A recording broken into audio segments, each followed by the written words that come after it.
Beside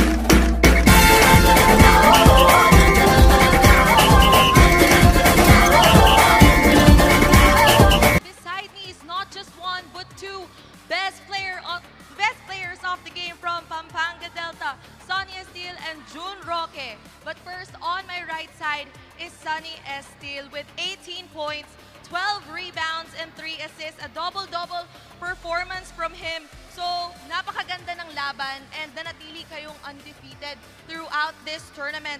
So, ano ang pakiramdam? Siyempre masaya. Yun, nakuha namin yung champion na to. Thank you kay God din dahil sa kanya. Meron ka bang gustong batiin at pasalamatan? Siyempre, nagpapasalamat ako sa mga coaching staff, sa kay Boss Gob Delta Pineda.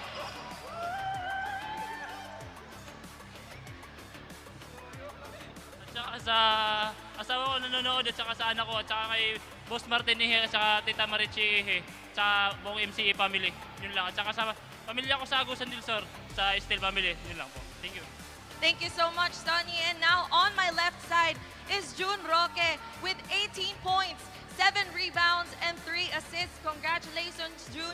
So you have been a consistent key player dito sa tournament na ito. So ano kaya ang sekreto ng isang June Roque to perform his very best in every game?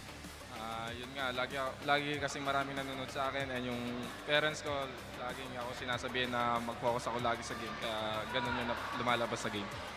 And meron ka rin bang gustong batiin at pasalamatan? Unang-una, nagpapasalamat ako sa Lord sa binigay niya champion sa amin, ay kay Gov, sa mama papa ko, kay Boss Superman, Madam Darna, si Kenneth, Ate Krisha, si MJ, si Kate, si Jansen, Cholo. Yun lang. Thank you so much, June.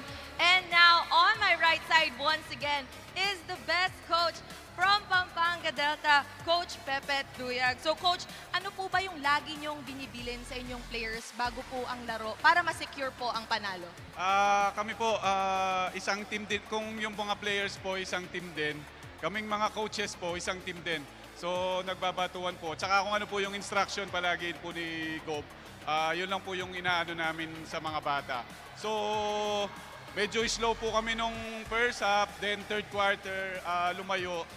Dumipensa na po yung mga bata. So, kaya po nakabawi sila doon sa talo namin last na na-approve nila yung sarili nila ngayon na basta yung depensa, linaro nila, walang imposible, sigurado mananalo itong team na to. Yun, Coach. Meron din po ba kayong gustong batiin at pasalamatan? Yun po, yung coach po namin, si Gob, na Gob po, walang sawang sumusuporta po sa mga basketball. Ano po ng Pampanga. Sabi nga po niya sa mga bata hindi na laban to, laban na ng probinsya to. So kailangan yung bawiin.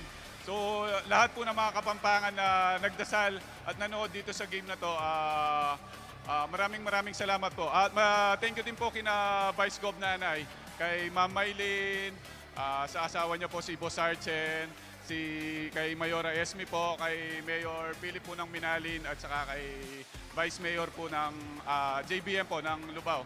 At saka binabati ko rin po yung pamilya ko, saka mga kasama kong coach. Thank you.